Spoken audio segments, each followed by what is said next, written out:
ప్రారంభం. ఓ మునీశ్వర్లారా, మరి కథ చెప్తానండి.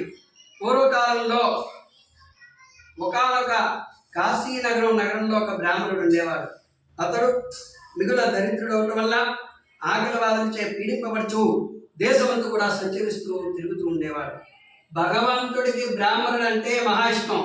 అటువంటి సందర్భంలో ఆ యొక్క నారాయణమూర్తి వారు ఆ బ్రాహ్మణుడి యొక్క దుఃఖం చూసి ఉండబట్టలేక ఒక ముసలి బ్రాహ్మణ వేషంగా ఎదురుగా పోయి, ఓ విప్రుడా, నీవు వేద విద్యలు కూడా నేర్చుకుని ఉండి ఇట్లు దుఃఖించు తిరుగుతున్నావు ఎందుకు అనేసి అడిగారు.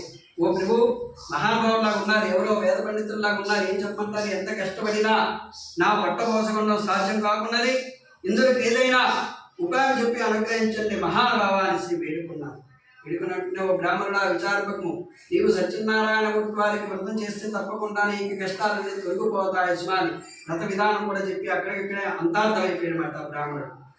వెంటనే ఆ వృద్ధ బ్రాహ్మణుడు వెంటనే ఆ ముసలి బ్రాహ్మణుడు చెప్పినటువంటి వ్రతాన్ని రేపే చేస్తాను తన మనసులో సంకల్పం చేసుకొని ఆ రాత్రి నిద్ర పట్టగా ఎట్లాగో కాలం గడిపి మర్నాడే ప్రాతకాలంలో నిద్ర లేచి కాలకృత్యాలు కూడా నెరవేర్చుకొని సత్యనారాయణమూర్తి ప్రభు, నేను వ్యాయవారం చేయడానికి బయలుదేరి వెళ్తున్నాను, నా దగ్గర ధనం లేదు, ఈ వ్యాయవారంలో నాకు ఎంతైతే ధనం లభిస్తుందో దానితోనే నీకు వ్రతం చేస్తాను స్మా అనేసి అనుకొని సంకల్పం చేసుకొని బయలుదేరి వెళ్ళారు.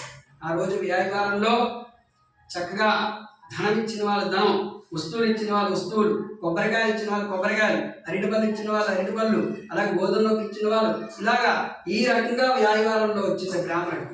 అనగా బ్రాహ్మణుడు కాబట్టి చక్కగా ఆ బ్రాహ్మణుడికి ఈ రకంగా వచ్చేసరికి చాలా సంతోషించాడు. ఎన్నడూ లేని విధంగా ఈ రకంగా వచ్చింది చక్కగా అనేసి అనుకుని కళ్ళకద్దుకొని స్వామివారిని కలుసుకొని చక్కగా వ్రతం చేసుకున్నాడు. ఆ యొక్క వ్రత ప్రభావంగా ఆ బ్రాహ్మణుడికి సర్వ దరిద్రాలు తొలగిపోయి చాలా సంతోషం పొందాడు.